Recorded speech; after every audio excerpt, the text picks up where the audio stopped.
back to the channel's Teacher Raf. This is an article from Harvard website, seas.harvard.edu news. From School of Engineering and Applied Sciences, multi-regional brain on a chip model allows researchers to study how diseases like schizophrenia impact different regions of the brain simultaneously. Published January 13, 2017 by Lee Burrows. Harvard University researchers have developed a multi-regional brain on a chip that models the connectivity between three distinct regions of the brain. The in vitro model was used to extensively categorize the differences between neurons from different regions of the brain and to mimic the system's connectivity.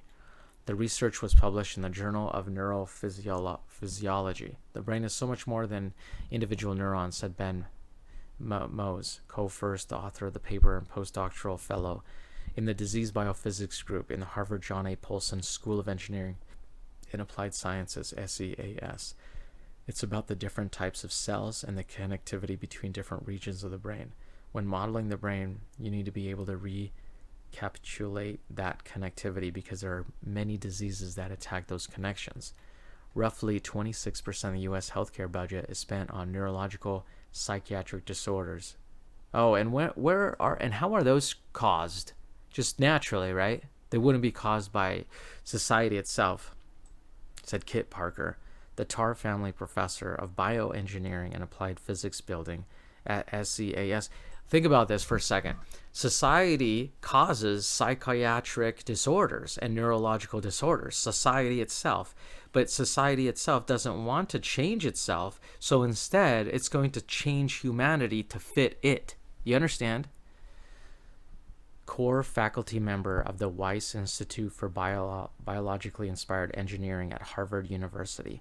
Tools to support the development of therapeutics to alleviate the suffering of these patients is not only the human thing to do, it is the best means of reducing this cost. Researchers from the Disease Biophysics Group at SEAS and the Weiss Institute modeled three regions of the brain most affected by schizophrenia: the amygdala, hippocampus, and prefrontal cortex. Yes, schizophrenia is hereditary, but it's sped up by environmental causes. They began by characterizing the cell composition, protein expression, metabolism, electrical activity of neurons from each region in vitro. It's no surprise that neurons in distinct regions of the brain are different, but it is surprising just how different they are, said Stephanie Douth, co-first author of the paper, former postdoctoral fellow in the Disease Biophysics Group.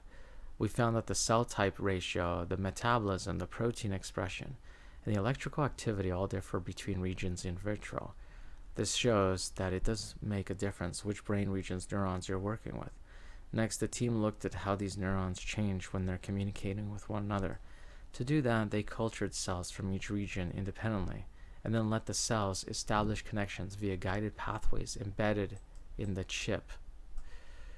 The researchers then measured cell composition and electrical activity again and found that the cells dramatically changed when they were in contact with neurons from different regions.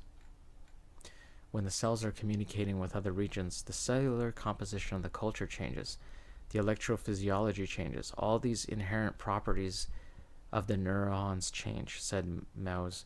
This shows how important it is to implement different brain regions into in vitro models, especially when studying how neurological diseases impact connected regions of the brain. To demonstrate the chip's efficacy in modeling disease, the team doped different regions of the brain with the drug phencyclidine hydrochloride, commonly known as PCP, which stimulates schizophrenia. Interesting. The brain on a chip allowed the researchers for the first time to look at both the drug's impact on the individual regions as well as its downstream effect on the interconnected regions in vitro. Is this on a human subject? Doesn't specify. The brain on a chip could be useful for studying any number of neurological and psychiatric diseases, including drug addiction, post-traumatic stress disorder, and traumatic brain injury. To date, the Connectome project has not recognized all of the networks in the brain, said Parker. In our studies, we are showing that the extracellular matrix network is an important part of distinguishing different brain regions, and that subsequently physiological and pathophysiological processes in these brain regions are unique. This advance will not only enable the development of therapeutics, but fundamental insights as to how we think, feel, and survive. This research was co-authored. You can read that on your own. Inspired Engineering at Harvard, Defense Advanced Research Projects Agency. Okay, so this is a government agency, is it not? D.A.R.P. D.A.R.P.A. D.A.R.P.A.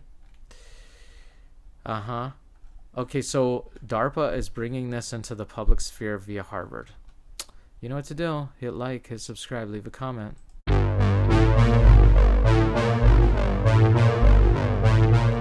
I just wanted to say thank you for tuning in, and if you would like to support me, you can go to my channel, hit the About page and scroll down, and you'll see the links on the very bottom. Very bottom right is support small business and donate.